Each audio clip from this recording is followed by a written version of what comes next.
The DNA Story by Luke Rudolph.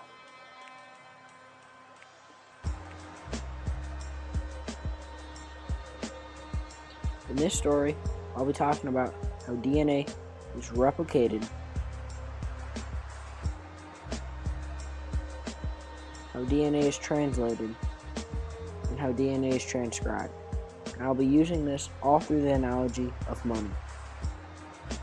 DNA is a double helix strand. During replication, the double helix is copied to make an exact copy of the DNA. Each strand of the original DNA is used for a template for the next part of the DNA. This is like money. When a dollar bill is made, it serves as a template for all the other dollar bills, and the template is copied. The DNA strand has 4 base pairs, A, T, C, and G. A and T always match up, and C and G always match up.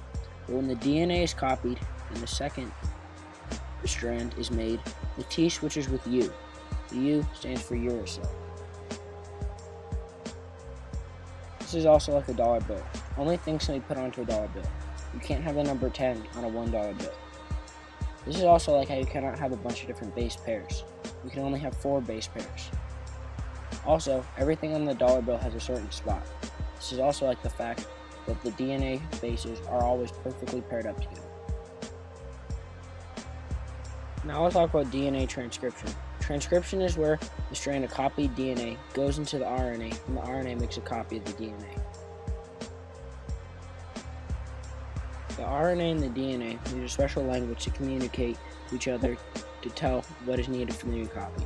This will show to other strands of DNA that this copy was made by the RNA and different from the rest of them. This is like once the template of the dollar bill has been created and copied, the dollar bill goes inside the factory where it is stamped with the rest of its details and its serial number. This serial number will show that even though the dollar bill may look the same as other dollar bills, it is completely different. And finally, I'll talk about DNA translation. In DNA translation, both the copies of the DNA and the RNA are sent into the ribosomes. The ribosomes read the strands and based off of that chooses what amino acids are needed for these copies.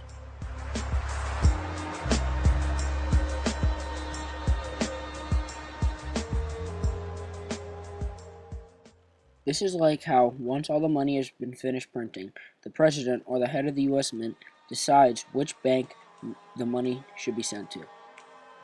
Also, in the DNA and RNA copies, these amino acids are later used to make proteins. This is also like how the banks will use their money for bigger investments that will help the bank.